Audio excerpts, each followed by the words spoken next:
For years, you have been told that changing your life begins with changing your thoughts. Think positively. Visualize what you want. Repeat the right affirmations. Believe with enough intensity, and sooner or later the world around you will begin to reflect the world inside you. It is a powerful promise, and perhaps that is why so many people want to believe it. You may have tried it yourself. You closed your eyes and imagined a different life, a better home, financial freedom, a healthy relationship, a stronger body, a peaceful mind. You repeated phrases every morning, hoping that your subconscious mind would eventually accept them as truth. For a few minutes you felt inspired. You felt lighter. You felt as though your future had already begun to move toward you.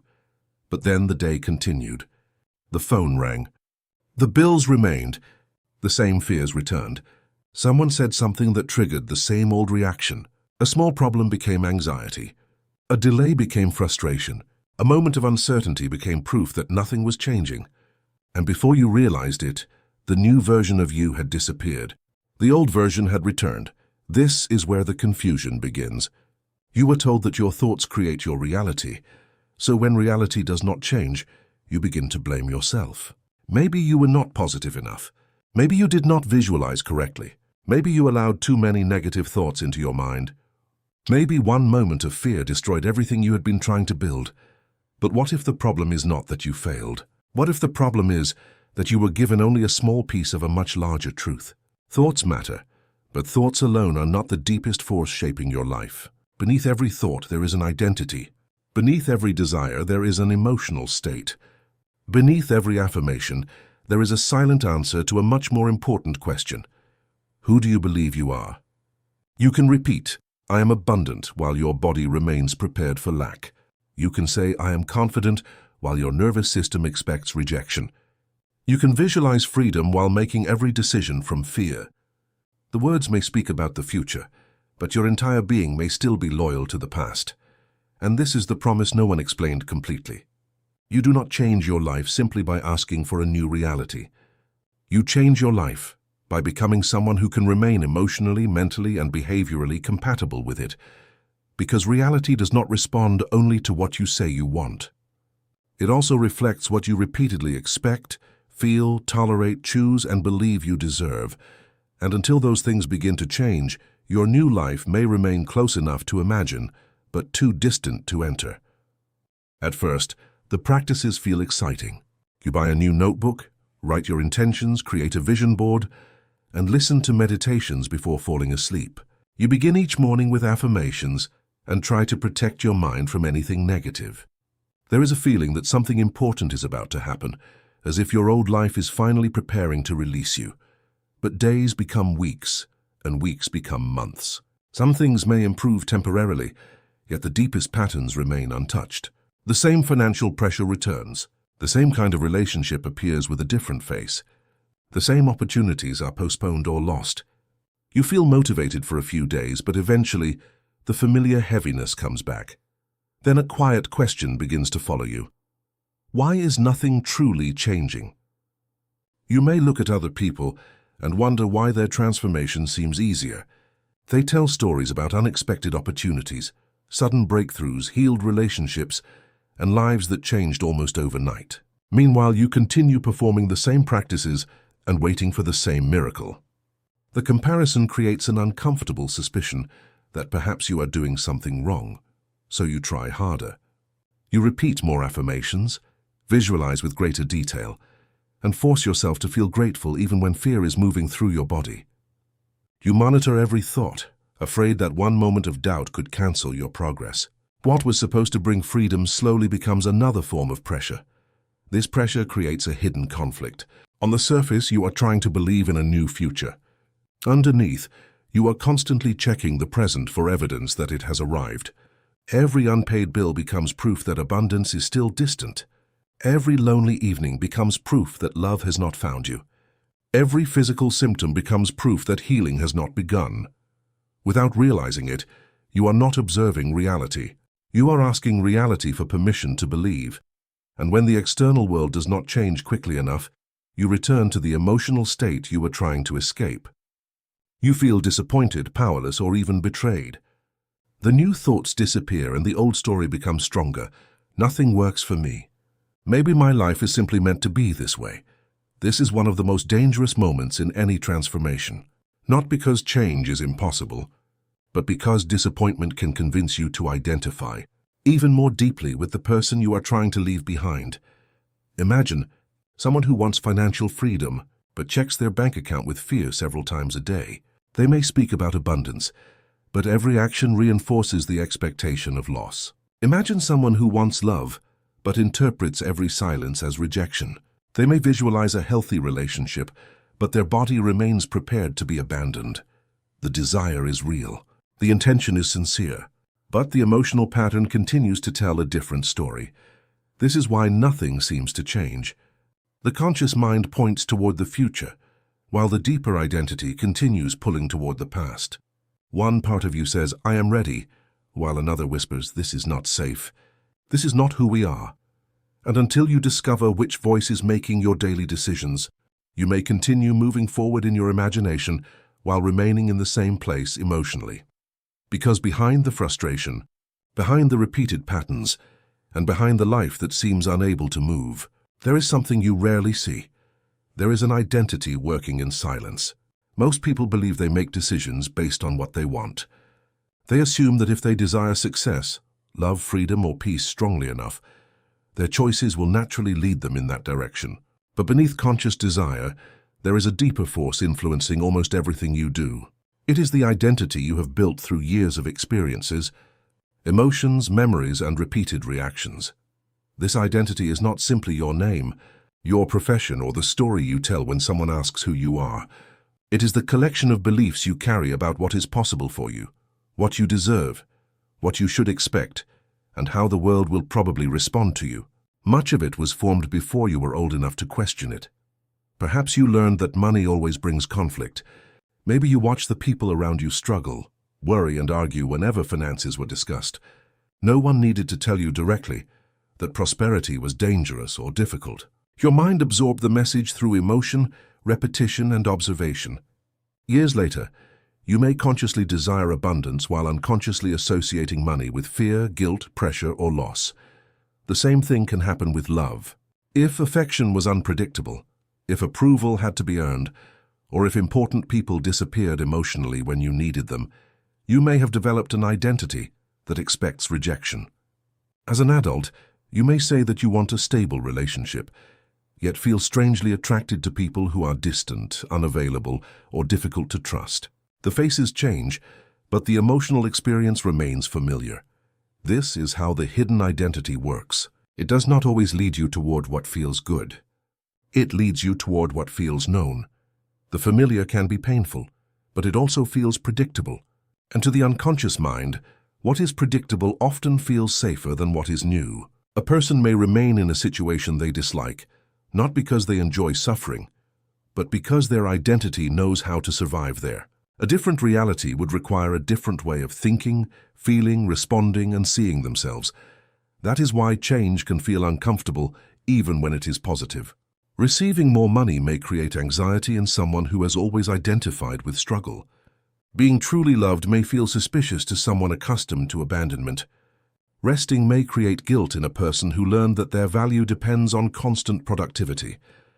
The new experience challenges the old definition of who they are. And when that challenge appears, the hidden identity begins to defend itself. It may create excuses. It may delay action. It may focus on every possible risk.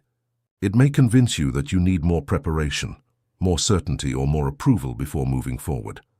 Sometimes it will even create a crisis at the exact moment when your life begins to expand. From the outside, this may look like self-sabotage, but at a deeper level, it is an attempt to preserve internal consistency. Your mind is trying to keep your external life aligned with the identity it already recognizes. This is why someone can receive a great opportunity and immediately feel unqualified. It is why a person can enter a healthy relationship and begin searching for signs that something is wrong. It is why someone can improve financially and then make impulsive choices that return them to the same level of pressure. The opportunity was new, but the identity remained old. You do not experience reality only through what happens around you. You experience it through the meaning your identity gives to what happens. Two people can face the same event and live completely different internal realities. One sees rejection as proof of inadequacy. The other sees it as redirection. One sees uncertainty as danger. The other sees it as possibility.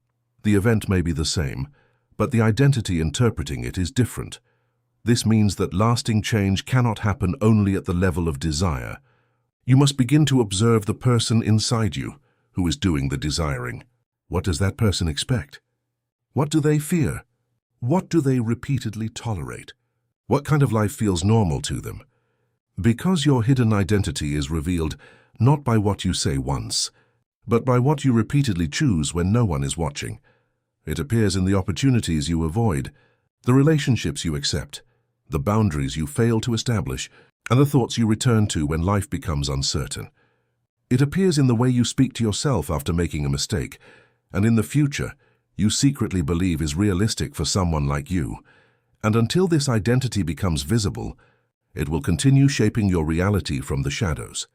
But identity does not exist only in the mind. It is also stored through sensations, reactions, and emotional habits within the body. Your body remembers who you have been, and sometimes it will fight to keep you there. Your body remembers who you have been. It remembers the tension you felt before difficult conversations, the fear that appeared whenever money became uncertain, and the emptiness that followed rejection. Even when the event has ended, the emotional response may remain stored as a familiar pattern. At first, an emotion is a reaction to something that happens. You experience fear because there is danger, sadness because something was lost, or anger because a boundary was crossed. But when the same emotion is repeated often enough, the body begins to learn it. What was once a temporary response slowly becomes a habitual state. This is why some people wake up anxious before anything has gone wrong. Their mind has not yet found a problem, but their body is already prepared for one. The heart beats faster, the muscles tighten, and the nervous system begins scanning the environment for evidence that the feeling is justified. Soon, the mind provides an explanation. It remembers a bill, an unfinished task, a relationship problem, or an uncertain future. The thought appears to create the emotion, but sometimes the body was already experiencing the emotion, and the mind simply found a story to match it. This creates a powerful cycle. The body produces a familiar feeling. The mind searches for familiar thoughts. Those thoughts intensify the feeling, and the stronger feeling confirms that the thoughts must be true. Fear generates fearful interpretations. Insecurity searches for rejection. Scarcity notices everything that is missing. The cycle can become so automatic that you no longer recognize it as a pattern. You simply call it your personality. You say, "I have always been anxious," "I am naturally suspicious," or "I have never been good with money." But what you call personality may sometimes be a collection of emotional habits practiced for years. This does not mean that your experiences were imaginary. The pain may have been real. The betrayal may have happened. The financial difficulty may have lasted for years. Your body learned these responses because at some point they helped you survive, remain alert, or avoid being hurt again. But a pattern created for protection can later become a prison. Imagine someone who has lived under financial pressure for most of their life. Even after their income improves, they may continue feeling unsafe. They check their account repeatedly, imagine future losses, and struggle to enjoy what they have. Their circumstances have changed, but their body is still living inside the old reality. The same happens in relationships.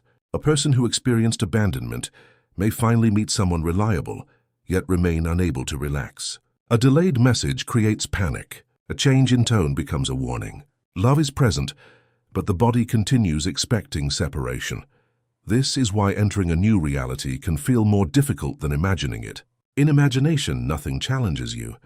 But when the opportunity becomes real, the body must leave behind the emotional state it has known for years.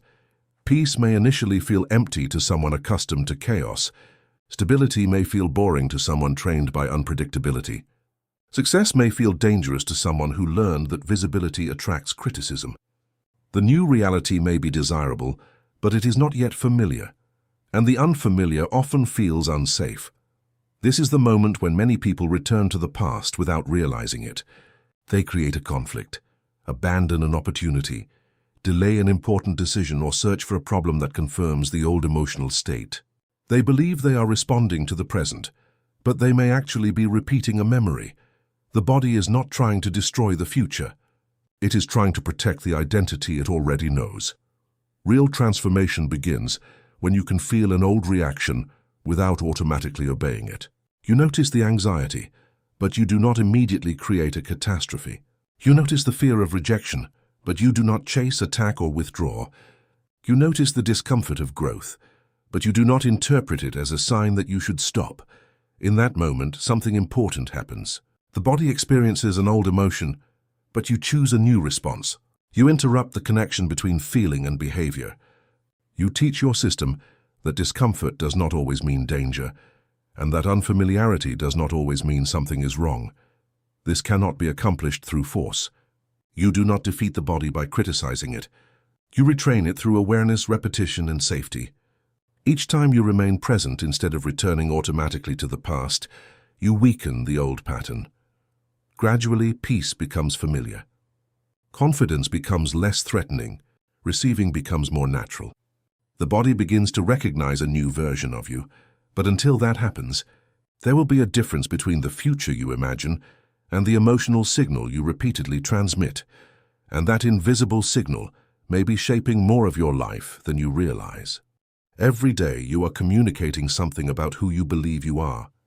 You communicate it through the way you enter a room, the opportunities you accept, the treatment you tolerate, the risks you avoid, and the decisions you make when the outcome is uncertain. Most of this communication happens without words, and much of it happens without your conscious awareness. This is the invisible signal. It is not simply a thought passing through your mind. It is the pattern created when your thoughts, emotions, expectations, and actions repeatedly point in the same direction. It appears in your posture, your tone of voice, your boundaries, your attention, and the meaning you assign to what happens around you. Imagine two people entering the same professional meeting. Both want the same opportunity, and both may have similar abilities. One enters expecting to be evaluated and rejected. The other enters curious about whether the opportunity is genuinely compatible with them. The first person may speak too quickly, hide their ideas, apologize unnecessarily, and interpret every neutral expression as disapproval. The second may remain present, ask clearer questions, and communicate with greater stability. The difference is not only positive thinking, it is the state from which each person is participating in the moment. Your internal state changes what you notice. When you expect rejection, your attention searches for signs of rejection. When you expect scarcity, you become highly sensitive to everything that might be lost. When you believe that people cannot be trusted, you interpret ambiguity as evidence of betrayal. The world begins to appear consistent with the state through which you are observing it. This does not mean that every difficulty is created by your emotions. Life contains uncertainty, injustice, accidents, loss, and circumstances beyond personal control. The invisible signal is not a reason to blame yourself for everything that happens. It is a way of understanding how your state influences what you perceive, how you respond, and which possibilities you are capable of recognizing. A person living in constant fear may fail to notice an opportunity because it arrives disguised as uncertainty. Someone who believes they are unworthy of love may reject affection because it feels unfamiliar. A person identified with struggle may distrust an easier path because difficulty has become proof that they are working seriously. In each case, reality offers information, but the hidden identity filters it. This filtering process happens continuously. Your mind cannot give equal attention to everything around you, so it selects what seems relevant. And what seems relevant is strongly influenced by what you already expect. If you believe the world is dangerous, danger becomes easier to see. If you believe opportunities are rare, every closed door becomes memorable, while small openings remain unnoticed. This is why changing your state can change the reality you experience, even before the external circumstances have completely changed. A new state alters your attention. It changes the questions you ask, the conversations you begin, the boundaries you establish, and the actions that suddenly appear possible. The opportunity may have existed before, but you were not emotionally available to recognize it. Consider someone who repeatedly tells themselves that there are no possibilities left. Because they expect failure, they stop contacting people, stop developing new skills, and stop exploring unfamiliar directions. Eventually, the lack of movement becomes proof that their original belief was correct, but the belief did not magically command the universe to remove every opportunity. It influenced a series of perceptions and behaviors that made opportunity less likely to be noticed or pursued. Now imagine the same person beginning to operate from a different state. They do not pretend that success is guaranteed. They simply become willing to look again. They ask one new question, contact one person, study one possibility, or take one action they previously avoided. The external world may not change immediately, but the relationship between the person and the world has changed. That relationship is the signal, it is the difference. Between entering life as someone waiting to be rescued and entering as someone willing to participate, it is the difference between asking, "Why does this always happen to me?" and asking, "What is this moment asking me to see or choose differently?" The signal is also present in what you tolerate. Each time you remain in a situation that repeatedly violates your values, you reinforce an internal message about what you believe you deserve. Each time you abandon your own needs to avoid disappointing others, you teach your identity that acceptance must be purchased through self-neglect. But every new boundary sends a different message. Every honest decision, every courageous conversation, and every moment in which you refuse to repeat the old pattern begins to reorganize the signal. This is not about becoming perfect. You will still experience fear, doubt, anger, and sadness. A new state does not eliminate human emotion. The difference is that those emotions no longer receive complete authority over your decisions. You may feel afraid and still speak. You may feel uncertain and still move forward. You may remember the past without allowing it to define what must happen next. This is how the signal changes, not through one powerful affirmation, but through repeated moments of internal coherence. Your thoughts begin to support your intentions. Your behavior begins to reflect your values. Your choices begin to confirm the identity you are becoming. Eventually, the new state stops feeling like a performance. It becomes more natural. You no longer need to convince yourself that you are changing because your decisions begin to provide evidence. And when your inner state, your attention, and your actions begin moving together, you become available to experiences that the old version of you could not sustain. This is where the central principle of reality access begins to reveal itself. You do not force a new reality into existence. You become compatible with it. Most people approach change as if reality was something they had to force into existence. They believe they must think hard enough, want deeply enough, or repeat the right words until the world finally gives them what they asked for. This creates tension, because every day without visible evidence begins to feel like failure. But what if reality does not need to be forced? What if many possibilities already exist? And the real question is not whether you can create them, but whether you can become compatible with them. Compatibility means that your internal state, your choices, your expectations, and your behavior are capable of sustaining the reality you say you want. It is not enough to desire a new life. You must also become someone who can remain present inside that life without immediately returning to the patterns that belong to the old one. Imagine someone who says they want financial freedom. They visualize more money, speak about abundance, and dream about having choices. But if receiving more creates guilt, anxiety, impulsiveness, or fear of losing everything, then the new reality may feel emotionally unsafe. The opportunity can appear, but the person may not know how to hold it. The problem is not that they were denied abundance. The problem is that their internal system is still organized around survival. Now imagine someone who wants a healthy relationship. They desire honesty, stability, affection, and emotional presence. But if peace feels suspicious, if consistent love feels boring, or if they expect abandonment at every moment, they may unconsciously create distance from the very relationship they asked for. The relationship is possible, but the old identity is not yet compatible with it. This is why receiving is only one part of transformation. Sustaining is the deeper challenge. Many people believe that if their circumstances changed first, their emotional state would automatically change afterward. They think, When I have more money, I will feel secure. When I find love, I will feel worthy. When I succeed, I will finally believe in myself. But external change does not always erase internal programming. Sometimes it exposes it. More money can amplify fear. Love can expose insecurity. Success can reveal guilt, self-doubt, or the fear of being seen. A larger reality requires a larger capacity to remain grounded, open, and emotionally stable. This is what compatibility means. It means developing the inner structure necessary to live inside the future you desire. A person compatible with peace does not need life to be perfect before they can breathe. A person compatible with confidence does not need everyone to approve before they act. A person compatible with abundance does not define their identity only by what is currently missing. This does not mean pretending that problems do not exist. It means refusing to allow every temporary circumstance to decide who you are. Compatibility is built in small moments. It is built when you respond differently to the same trigger. When you stop interpreting every delay as rejection. When you stop making fear the final authority. When you choose a boundary instead of resentment, patience instead of panic, and participation instead of helpless waiting. Each of these choices creates evidence. Not evidence that the entire world has changed, but evidence that you are no longer the same person inside the world. This is where many people misunderstand manifestation.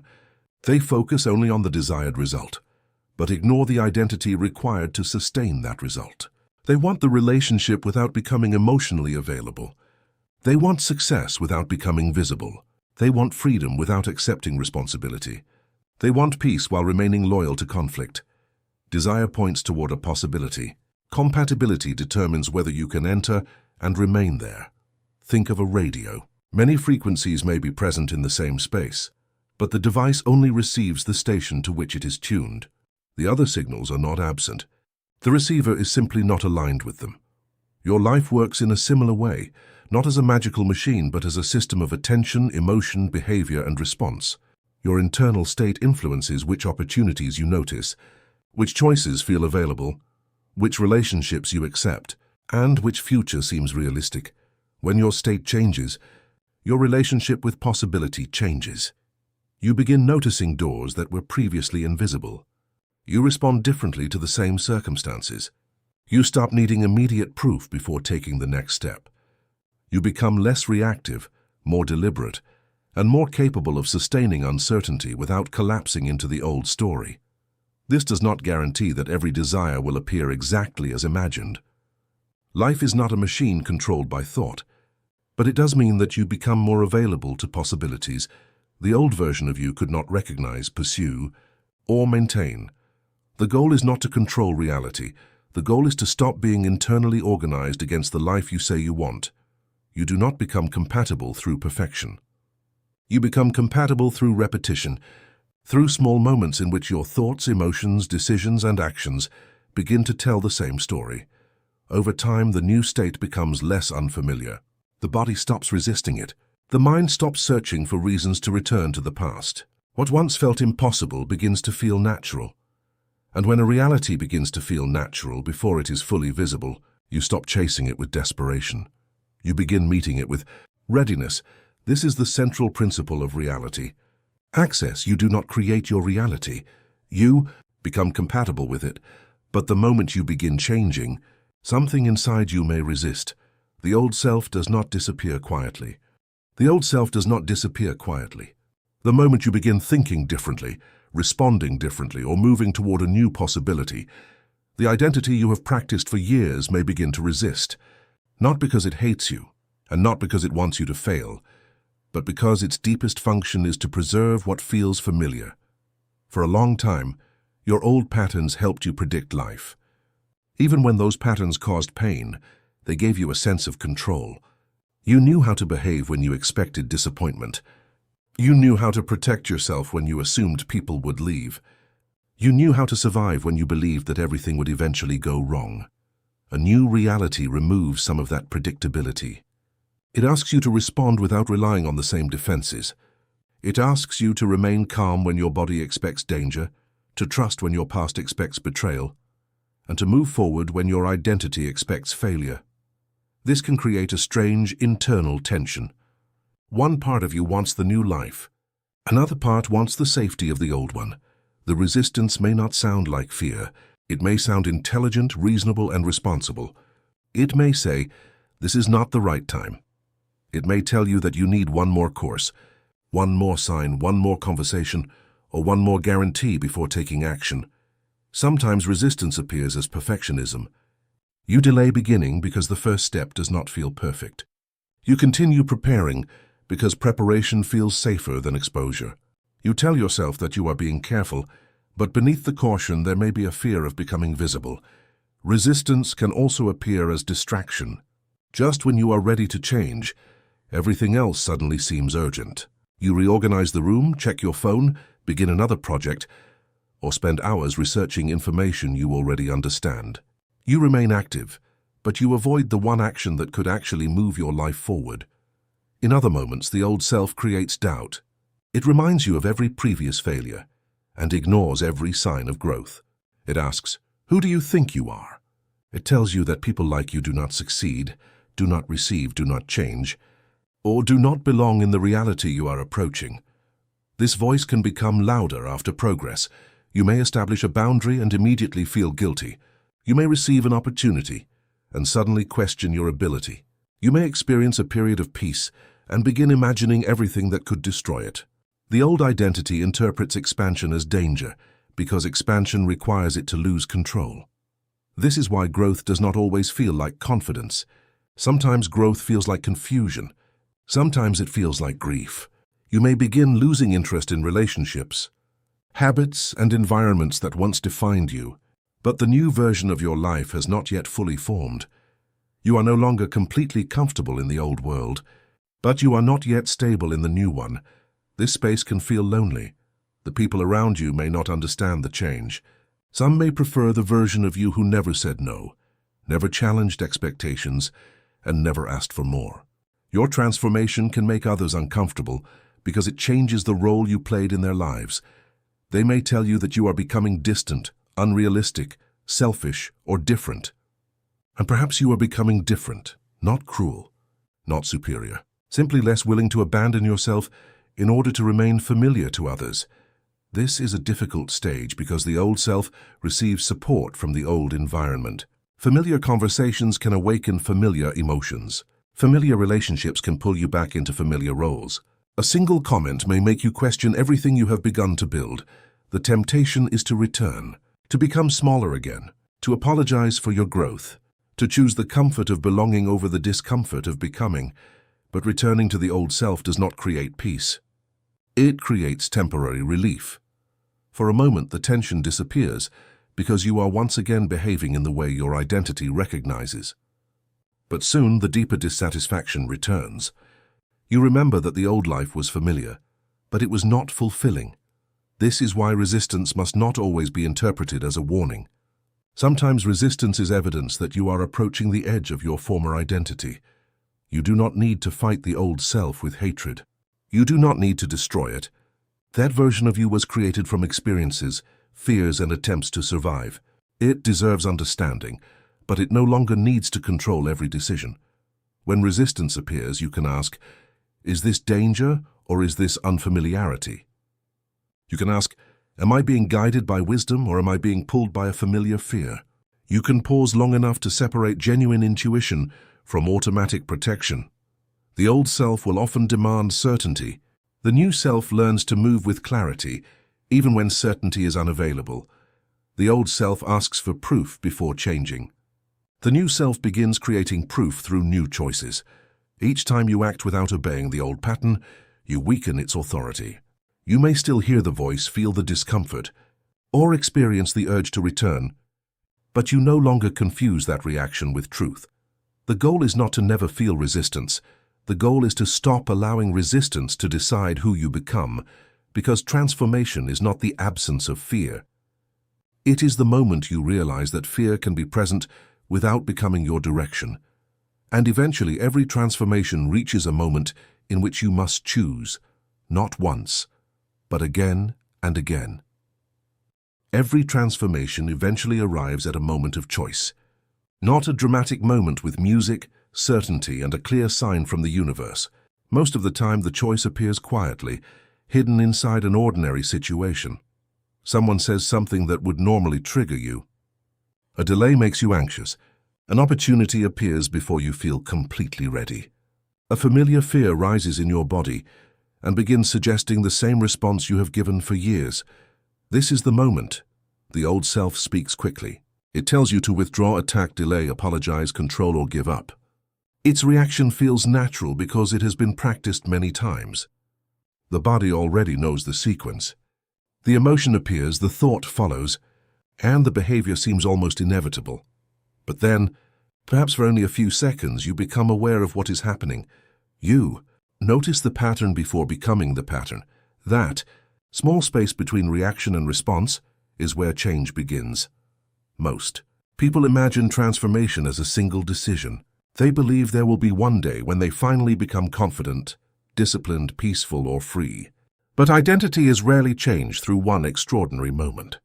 It is changed through ordinary moments in which a different response is chosen repeatedly. You do not become confident only when fear disappears.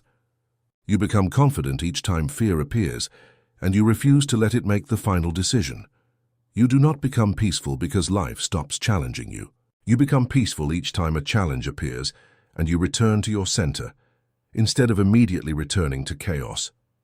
You do not become worthy when someone finally recognizes your value. You become aligned with worth when you stop abandoning yourself to obtain approval.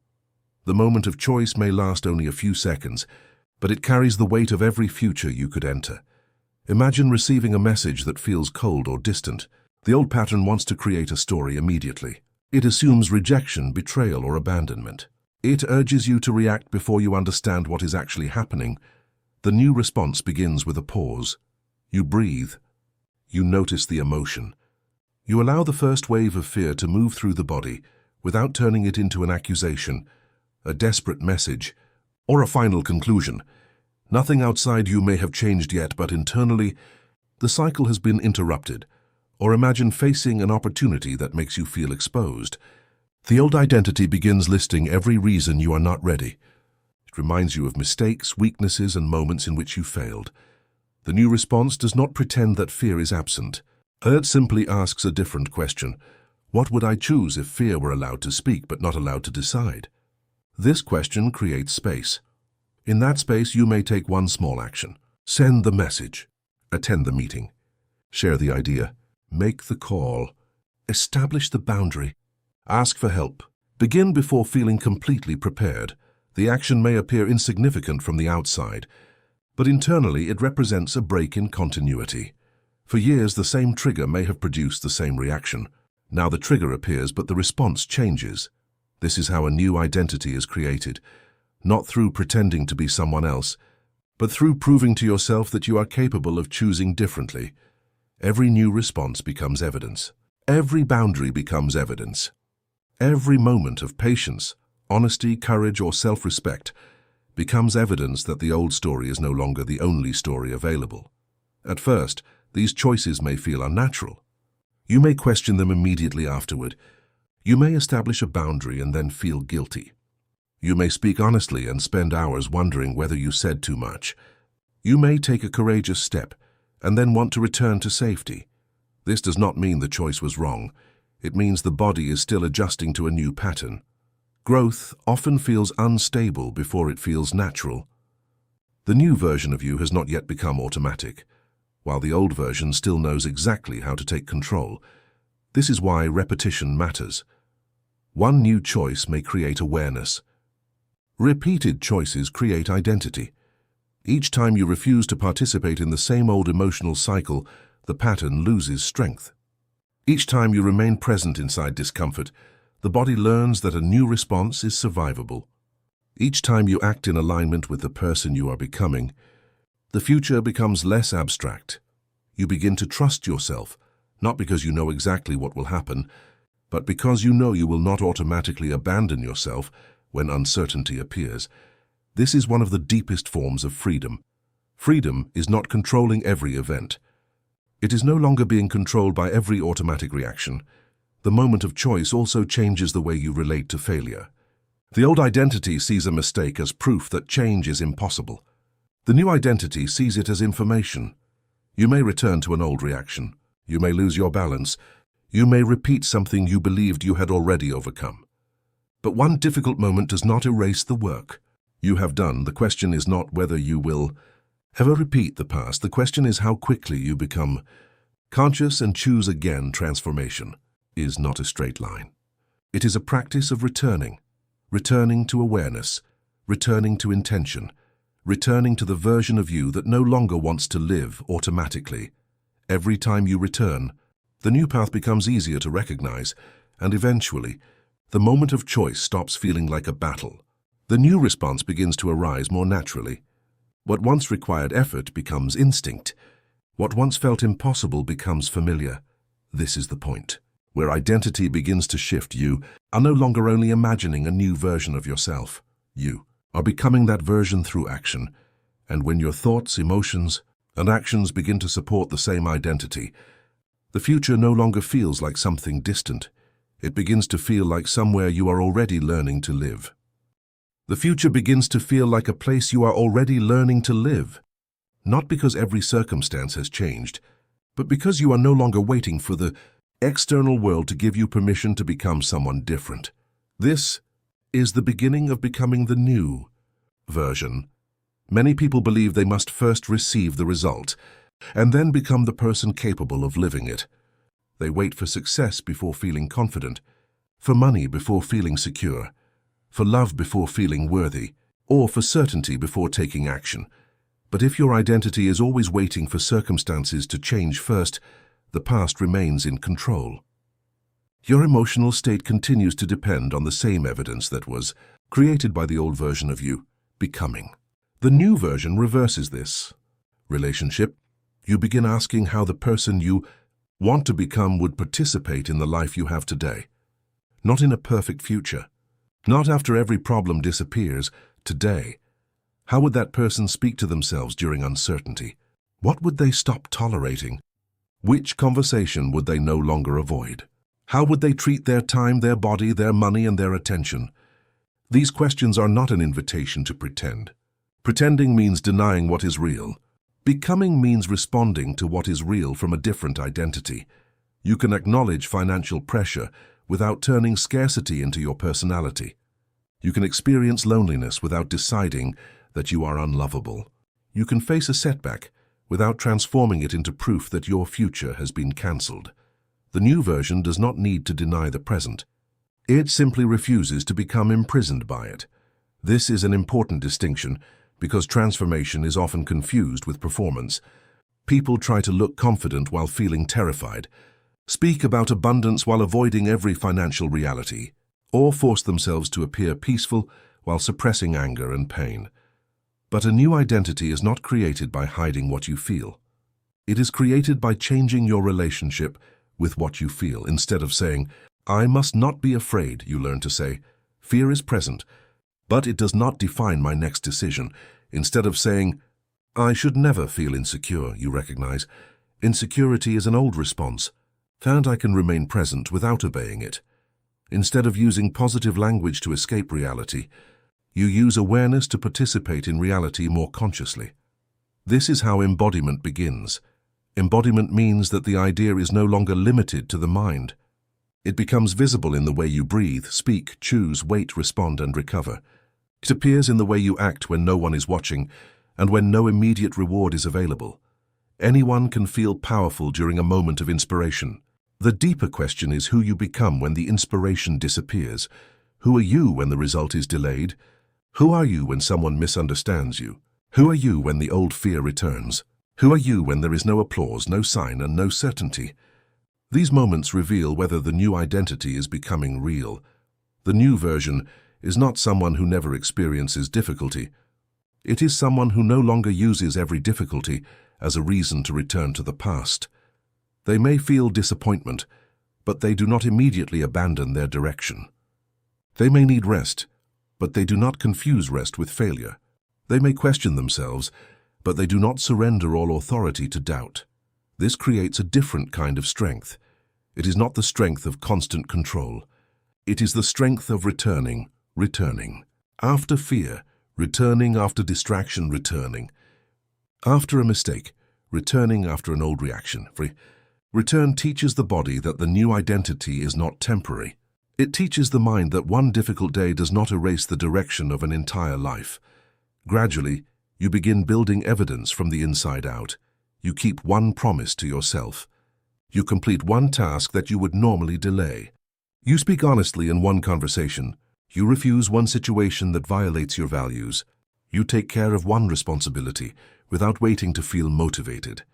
These actions may seem small, but identity is built through evidence. Each choice becomes a message.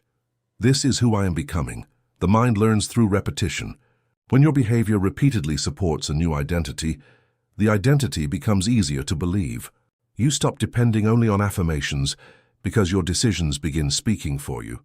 You no longer need to repeat, "I respect myself," while accepting disrespect. You begin establishing boundaries. You no longer need to repeat, "I am capable," while avoiding every challenge. You begin taking action before complete confidence arrives. You no longer need to repeat, "I am abundant," as a way of escaping fear. You begin developing a healthier relationship with receiving, planning, responsibility, and possibility. The words and the behavior begin telling the same story. This is internal coherence. Coherence does not mean perfection. It means that the different parts of you are gradually learning to move in the same direction. Your intention, attention, emotion, and action stop contradicting one another as frequently. The distance between what you say you want and how you live begins to decrease. This is when the new reality starts feeling less like fantasy. You may not possess the complete result yet, but you are developing the capacity required to sustain it. You are learning to hold peace without creating chaos, to receive without immediately expecting loss, and to become visible without automatically shrinking. You are building the internal home in which the future can remain. And because the new state is becoming more familiar, you stop chasing the result with the same desperation. You no longer need every day to prove that the process is working. You understand that external change often develops through a series of decisions that appeared insignificant when they were made. One conversation can create a new connection. One boundary can end a repeating pattern. One courageous action can reveal an opportunity. One different response can change the direction of a relationship. A life can change through moments that initially appear ordinary. But becoming the new version also requires letting go of the fantasy that you will one day feel completely ready.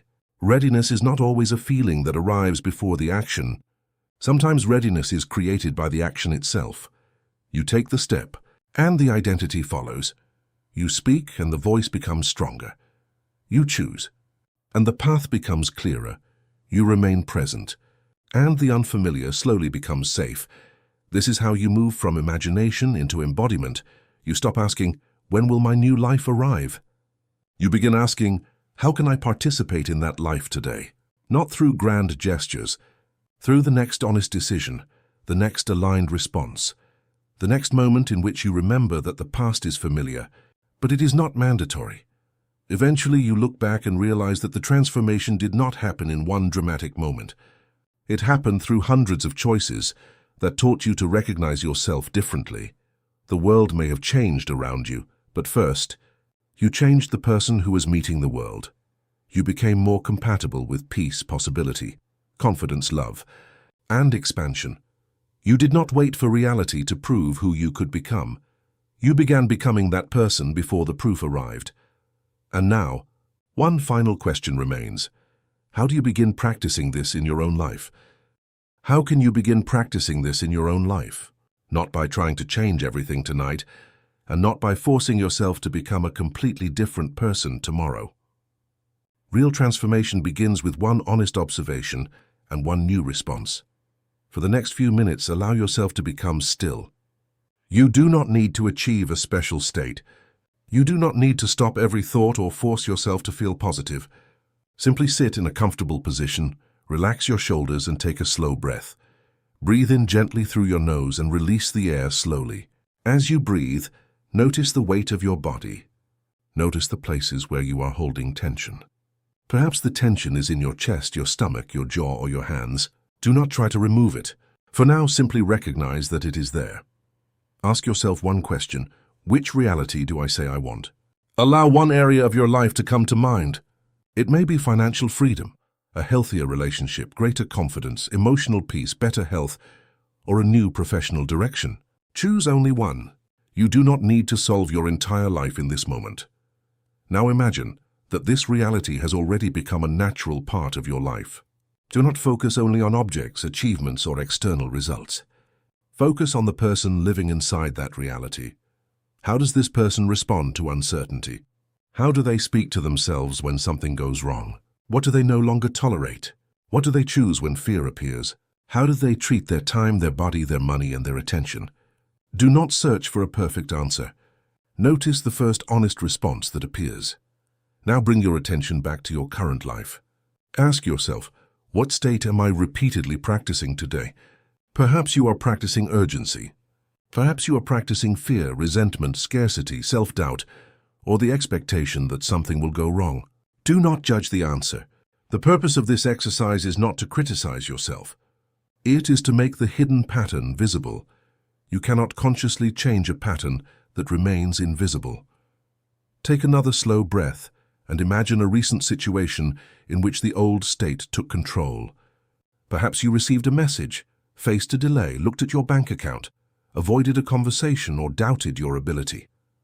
See the moment clearly, but do not relive it as a failure. Observe it as information. Now ask, what would the compatible version of me choose in that same moment? The answer does not need to be dramatic. Perhaps that version would pause before reacting. Perhaps they would ask a clearer question, establish a boundary, complete one task, make one phone call, or refuse to create a catastrophe before knowing the facts. Choose one new response that is small enough to practice within the next 24 hours. This is important. Do not choose a distant goal. Choose a behavior. You may decide to speak honestly instead of remaining silent. You may organize one financial responsibility instead of avoiding it. You may rest without guilt. You may take one step toward an opportunity before feeling completely ready. You may notice an old fear without allowing it to control the next action. This small choice is your point of access. Your new reality does not begin only when the final result appears. It begins in the moment you respond as someone capable of sustaining that result. Take one more breath. As you release it, say silently, "The past is familiar, but it is not mandatory." Allow those words to settle without forcing yourself to believe them perfectly. The past is familiar, but it is not mandatory. You are not required to erase everything that happened. You are not required to deny your pain, ignore your circumstances, or pretend that fear no longer exists. You are only being invited to recognize that an old reaction is not the only reaction available. Tomorrow, the same trigger may appear. The same doubt may return.